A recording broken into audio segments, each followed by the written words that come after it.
दोस्तों समय दिन के 12 बज रहा था। तभी एक बड़े नामी बैंक में एक 80 वर्षीय बुजुर्ग व्यक्ति, उन्होंने साधारण से कपड़े पहन रखे थे और उनके हाथ में एक फटा पुराना लिफाफा था। तभी फटा पुराना लिफाफा लेकर वह बैंक के अंदर घुस जाते हैं।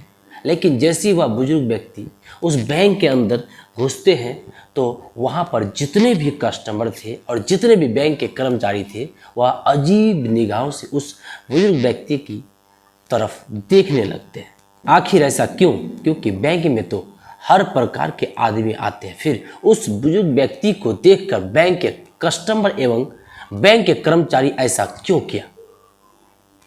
आज की कहानी सुनकर आप भी हैरान हो जाएंगे।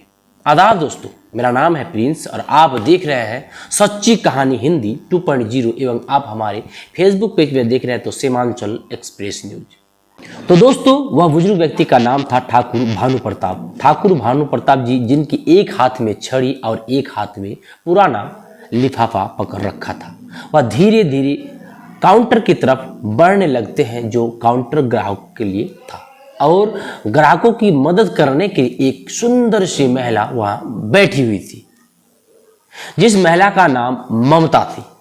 अब वह बुजुर्ग व्यक्ति धीरे धीरे ममता की तरफ पहुंच गए थे, लेकिन बैंक के अंदर जितने भी लोग थे और जितने भी बैंक के कर्मचारी थे, सभी की निगाहें ठाकुर भानु प्रताप जी के ऊपर टिकी हुई थी। इसके बाद वह ममता के पास जाते हैं और जाने के बाद बड़ी ही आदर पूर्वक कहते हैं कि देखिए मैडम, मेरे अकाउंट में पता नहीं क्या हो गया है, यह अच्छी तरह चल नहीं रही है। ऐसा कहकर ठाकुर भानु प्रताप जी उस फटे लिफाफे को ममता की तरफ बढ़ाते हैं, लेकिन ममता ठाकुर भानु प्रताप जी के कपड़ों को देखकर उन्हें जज करती है और कहती है कि बाबा, क्या आप कहीं गलत बैंक में तो नहीं आ गए हैं? मुझे लगता है आपका खाता इस बैंक में नहीं होगा। लेकिन तभी ठाकुर भानु प्रताप जी बड़ी ही सहजता से कहते हैं कि बेटी, एक बार तुम देख तो लो, शायद हो सकता है मेरा खाता इसी बैंक में हो।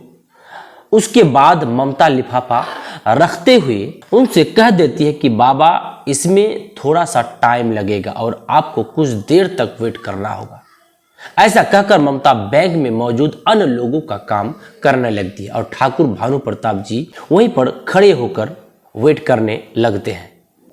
थोड़ी देर तक वह वेट करते हैं और वेट करने के बाद दोबारा से कहने लगते हैं कि बेटी, अगर तुम थोड़ी बिजी हो तो तुम मैनेजर को फोन कर दो, दरअसल मुझे उससे भी कुछ काम है, तो मैं उनसे भी कुछ बात कर लेता हूं।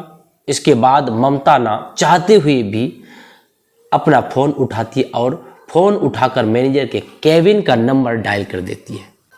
फोन करने के बाद मैनेजर राजीव को बता देती है कि एक बुजुर्ग व्यक्ति आपसे मिलना चाहते हैं, आप कहो तो मैं उनको वहां भेज देती हूँ। इसके बाद जो मैनेजर राजीव होता है वहीं से ठाकुर भानु प्रताप जी को देखने लगता है और ठाकुर भानु प्रताप जी बड़ी ही साधारण दिखाई दे रहे थे। तभी मैनेजर फोन पर ममता से पूछने लगता है कि क्या यह हमारे बैंक का कस्टमर है या फिर ऐसे ही मुंह उठाकर चला आया है। तो वह कहती है कि सर, यह बात मुझे तो नहीं पता, लेकिन यह आपसे मिलने की बात कर रहे हैं। तो उसके बाद मैनेजर कह देता है कि ऐसे लोगों के लिए मेरे पास टाइम नहीं है, तुम ऐसा करो, इन्हें वही बैठा दो, थोड़ी देर बैठकर वहां से चले जाएंगे। अब क्या था, ममता को आदेश मिल गया था बैंक मैनेजर की तरफ से, तो ममता को आदेश मानना ही था। ममता ठाकुर भानु प्रताप जी को वहां पर वेटिंग एरिया में बैठा देती है और कहती है कि बाबा, आप वहां पर बैठ जाओ, थोड़ी देर में ही मैनेजर साहब फ्री होकर आएंगे और उसके बाद आपसे मिल लेंगे।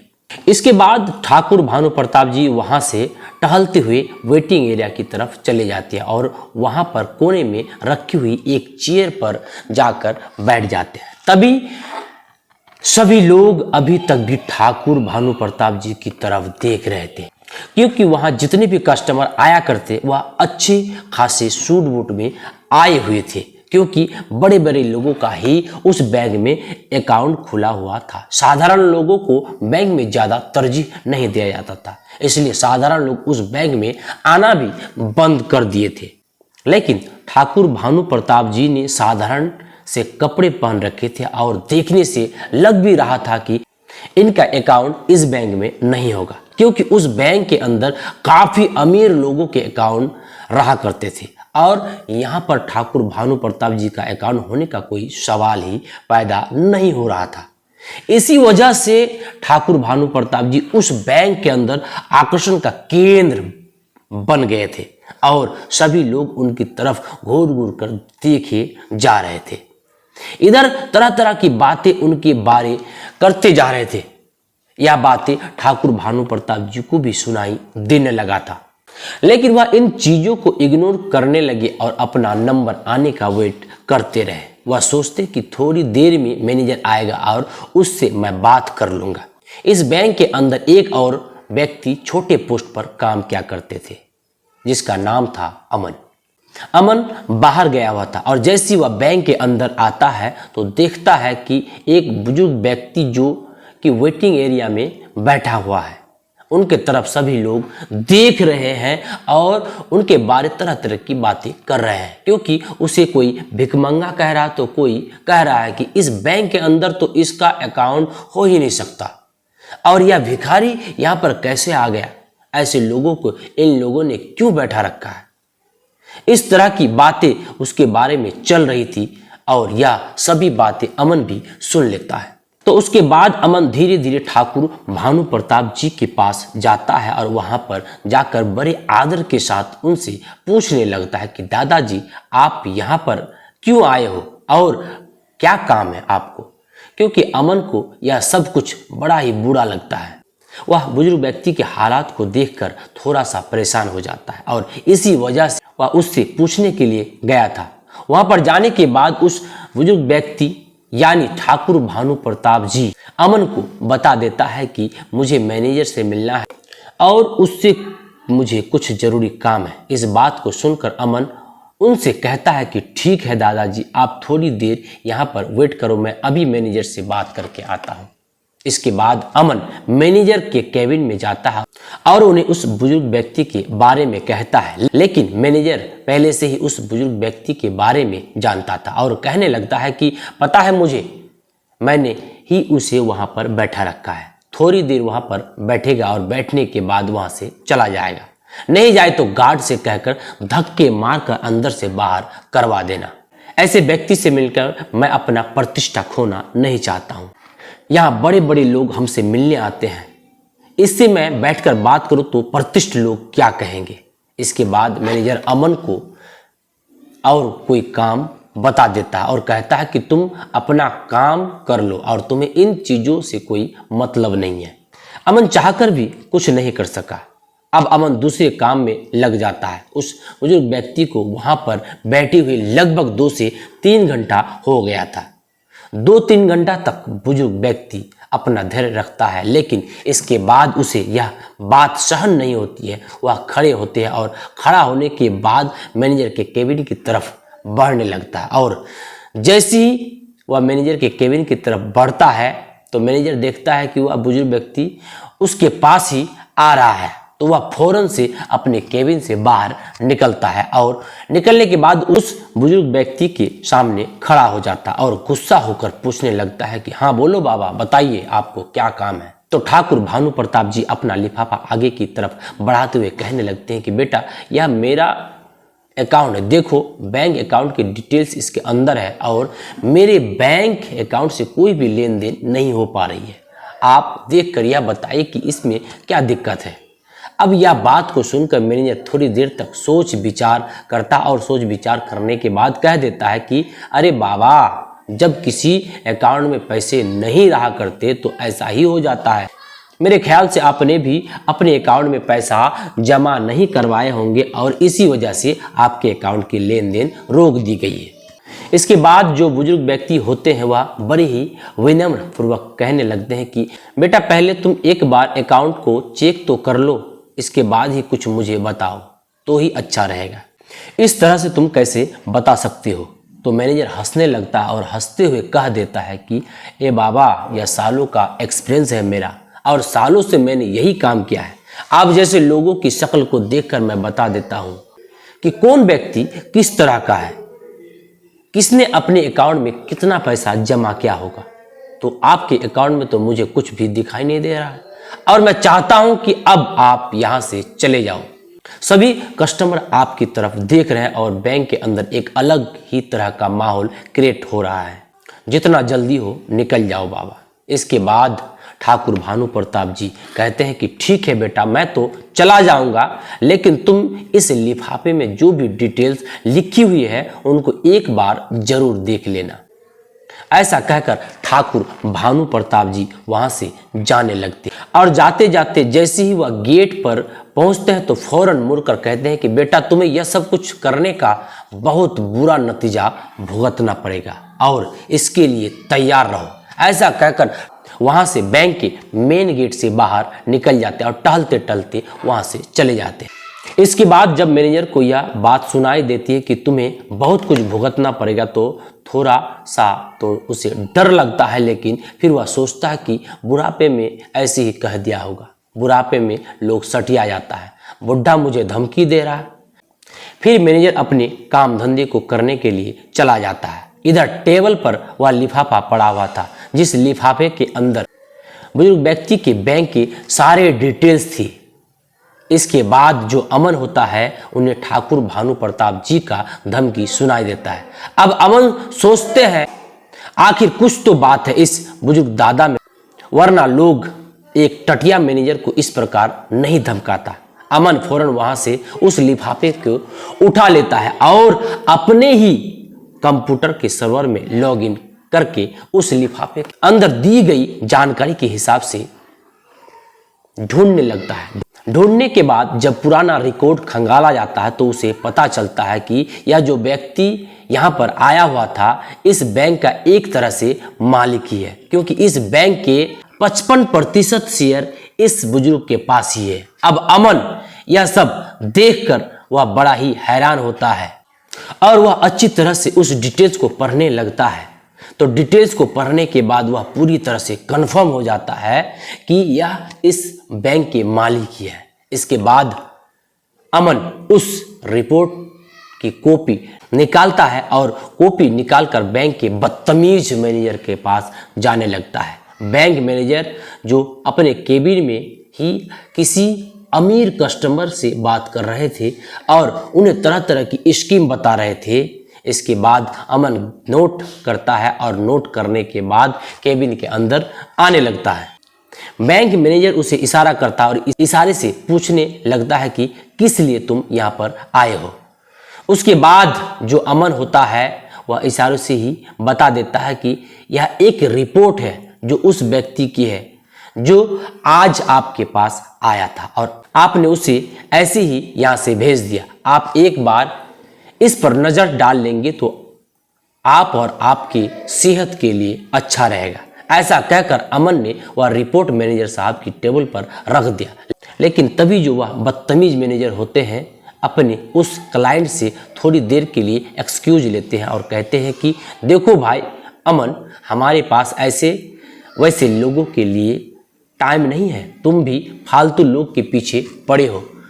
इसके बाद अमन बड़ी ही आदर से मैनेजर साहब से कहने लगता है कि अगर आप इसको एक बार देख लो तो बड़ा ही अच्छा रहेगा। लेकिन जो मैनेजर है वह उस रिपोर्ट को आगे की तरफ सरकाते हुए कहता है कि मुझे इसको नहीं देखना और मुझे ना ही ऐसे कस्टमर में कोई दिलचस्पी है। ऐसा कहकर उसने रिपोर्ट को अमन की तरफ बढ़ा दिया और अमन उस रिपोर्ट को वहां से लेकर अपने काम धंधे में लग जाता और मन ही मन कहता है कि इस मैनेजर का सारा टेटियागिरी बुजुर्ग दादाजी कहीं निकाल ना दे। बैंक के अंदर का माहौल अब शांत हो गया था। सभी लोग अपने अपने काम धंधे में लग गए था और धीरे धीरे शाम हो जाती है। उसके बाद वह दूसरे दिन उसी टाइम पर, जिस टाइम पर ठाकुर भानु प्रताप जी आए थे, उसी टाइम पर फिर से आते हैं। लेकिन आज उनके साथ एक सूट बूट वाला व्यक्ति था जिसके हाथ में एक ब्रीफ केस भी था और अंदर आने के बाद वहां पर मौजूद सभी लोगों का अटेंशन अपनी तरफ खींचते हैं।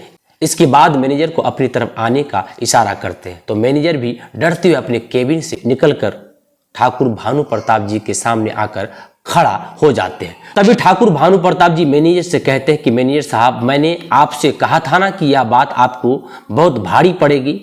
आपने जो कुछ भी कल मेरे साथ किया था वह बिल्कुल भी बर्दाश्त के लायक नहीं था। तो अब आप भी अपनी सजा भुगतने के लिए तैयार हो जाइए। इस बात को सुनकर मैनेजर थोड़ा सा बौखला जाता है, लेकिन फिर वह सोचता है कि क्या सजा मुझे दे सकते हैं, भला मेरे साथ कर भी क्या सकते हैं। उसके बाद ठाकुर भानु प्रताप जी कहते हैं कि तुम्हें मैनेजर के पद से हटाया जा रहा है और तुम्हारी जगह इस बैंक में काम करने वाले इंटेलिजेंट बॉय अमन को मैनेजर बनाया जा रहा है और तुम्हें फील्ड का काम देखना होगा। यह बात को सुनकर मैनेजर पूरा गुस्सा हो जाता और कहने लगता है कि आप होते कौन हो मुझे इस तरह से हटाने वाले। तो ठाकुर भानु प्रताप जी चिल्लाकर कहते कि मुझे इस बैंक का एक तरह से मालिक ही समझ लो, क्योंकि आपके बड़े बड़े लोगों की इस बैंक का 55% शेयर वैल्यू मेरे पास है और मैं चाहूं तो तुम्हें हटा भी सकता हूं और किसी को तुम्हारी जगह लगा भी सकता हूं। यह बात सुनकर बैंक के अंदर जितने भी कर्मचारी थे और कुछ कस्टमर कल भी इस बैंक के अंदर आए थे, आज भी आए थे, वह सभी लोग एकदम से हैरान हो जाते हैं और ठाकुर भानु प्रताप जी की तरफ आंखें फाड़ फाड़ कर देखने लगते हैं। इसके बाद वह बुजुर्ग व्यक्ति जो ठाकुर भानु प्रताप जी के साथ आया था वह अपने उस सूटकेस को खोलता है और खोलने के बाद उसमें से एक डॉक्यूमेंट निकालता है जो कि अमन के प्रमोशन का था। उसे उस बैंक का मैनेजर बना दिया था। उसके बाद दूसरा लेटर निकालता है जिसको बैंक मैनेजर को दे देता है और कहता है कि अगर तुम्हें फील्ड में ड्यूटी करनी है तो तुम बेशक कर लो, लेकिन मैनेजर बनकर तुम इस बैंक में नहीं रख सकते हो, तुम उस कुर्सी के लायक नहीं हो। यह बात सुनकर मैनेजर के पसीने छूटने लगते हैं और वह अपनी कल की गलती के लिए बुजुर्ग व्यक्ति से माफी मांगने लगता है। लेकिन तभी जो ठाकुर भानु प्रताप जी होते हैं वह उसे उठाते और कहते हैं कि माफी किस बात की मांग रहे हो और मैं किस वजह से तुम्हें माफ कर दूं। तुमने मेरे साथ जो व्यवहार किया था वह हमारे इस बैंक की पॉलिसी के बिल्कुल खिलाफ है। क्या तुमने कभी भी इस बैंक की पॉलिसी नहीं पढ़ी कि यहाँ पर गरीब और अमीर में कोई भी फर्क नहीं किया जाएगा और सभी को एक ही पलड़े में तोला जाएगा। दरअसल इस बैंक की स्थापना ठाकुर भानु प्रताप जी ने की थी और उन्होंने यह बात पहले ही घोषित कर दी थी कि इस बैंक के अंदर किसी को भी गरीब नहीं समझा जाए और ना ही किसी को ज्यादा अमीर समझा जाएगा। सभी के साथ सामान्य व्यवहार किया जाएगा और कोई भी बैंक का स्टाफ ऐसा करता है तो उसके खिलाफ कड़ी से कड़ी कार्रवाई की जाएगी। तो ठाकुर भानु प्रताप जी कहते हैं कि वह तो मैं तुम पर रहम कर रहा हूं कि तुम्हें काम करने योग छोड़ रहा हूं, वरना मैं चाहूं तो तुझे यहां से हटा भी सकता हूं। जो तुमने मेरे साथ किया है वह बिल्कुल किसी के साथ नहीं होना चाहिए। तुम्हारे बैंक में काम करने वाला अमन जिसके हाथ में कुछ भी नहीं था, लेकिन फिर भी उसने मुझसे आकर पूछा और मेरे लिए कुछ करना चाहा, तो इसलिए इस पोस्ट के लिए वह असली हकदार है, ताकि वह ग्राहक को अच्छी तरह से समझा सके और उनके कपड़ों को देखकर उनको जज ना कर सके।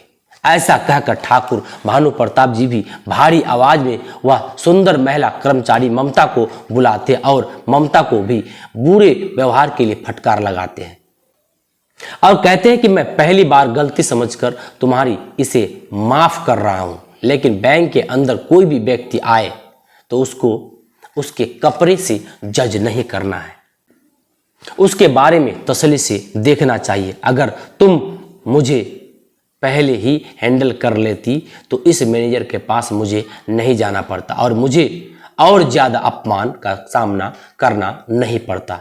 मुझे कई महीनों से लगातार तुम लोगों की रईसी के बारे में धोती कुर्ता वाले हमारे आम बुजुर्ग लोगों की शिकायतें आ रही थी। इसे ही देखने के लिए मुझे कल यहाँ आना पड़ा था, लेकिन तुम लोगों ने तो बैंक को सिर्फ अमीर लोगों का अड्डा बना दिया था। आम लोग तुम्हारे आगे तो कीड़े मकोड़े थे। इस जिले का डीएम मेरा बेटा है और फलाने जिले का एसपी मेरा छोटा बेटा है। जब तुम लोग एक छोटा सा बैंक कर्मी होकर इतना घमंड दिखाते हो, फिर मुझे कितना घमंड दिखाना चाहिए जिसका बेटा एसपी और डीएम हो और जिसके पास बैंक का 55% शेयर हो, लेकिन घमंड दिखाकर क्या फायदा। इंसान तो इंसान ही है, अमीर हो या गरीब। इसके बाद ममता हाथ जोड़ने लगती है और उनसे माफी मांगने लगती है। कहती है कि बाबूजी मुझे माफ कर दो और आगे से आपको ऐसा कुछ भी देखने को नहीं मिलेगा। इसके बाद ठाकुर भानु प्रताप जी वहां से उस व्यक्ति के साथ वापस जाने लगता है और सभी लोगों से कहकर जाते हैं कि अमन से बहुत कुछ तुम्हें सीखने की जरूरत है और इससे जितना हो सके उतना ही सीख लेना, तुम्हारे लिए अच्छा होगा। अब मैं बीच बीच में यहाँ पर किसी ना किसी को भेजता रहूंगा जो तुम्हारी इन हरकतों के बारे में अच्छी तरह से मुझे रिपोर्ट दे सके। ऐसा कहकर ठाकुर भानु प्रताप जी वहां से चले जाते हैं और बैंक का पूरा स्टाफ इस बारे में बात करने लगता है और सोचता है कि अब अच्छी तरह से काम करना होगा, कहीं अगली बार उनका नंबर ना आ जाए। इस बात को सोचकर पूरा बैंक सुधर जाता है और सभी लोग अच्छी तरह से उस बैंक के अंदर काम करने लगते हैं। बैंक द्वारा नोटिफिकेशन जारी होता है, अमीर हो या गरीब हमारे लिए सब बराबर है। धीरे धीरे आम लोगों का भी इस बैंक में खाता आसानी से खुलने लगता है। ठाकुर भानु प्रताप जी का यह कारनामा चारों तरफ फैल जाता है और सभी लोग उस बैंक की तारीफ करने लगते हैं और कहते हैं कि मालिक हो तो ऐसा हो, वरना बेशक ना हो। क्योंकि ज्यादातर मालिक अपने बैंक को खोलकर चले जाते हैं, फिर चाहे पीछे से मैनेजर किस तरह का काम करे या पीछे से कोई भी कर्मचारी कैसा भी काम करे, उन्हें इन सब चीजों से कोई मतलब नहीं होता है। लेकिन ठाकुर भानु प्रताप जी ने वानर होने का पूरा कर्तव्य निभाया और उस बैंक के कर्मचारियों को अच्छा सा सबक सिखाया। दोस्तों, आप क्या कहना चाहते हैं ठाकुर भानु प्रताप जी के बारे में या अमन के बारे में? आपकी जो भी राय हो हमें कमेंट बॉक्स में जरूर बताएं। फिर मिलते हैं अगली कहानी लेकर। शुक्रिया। जय हिंद, जय भारत।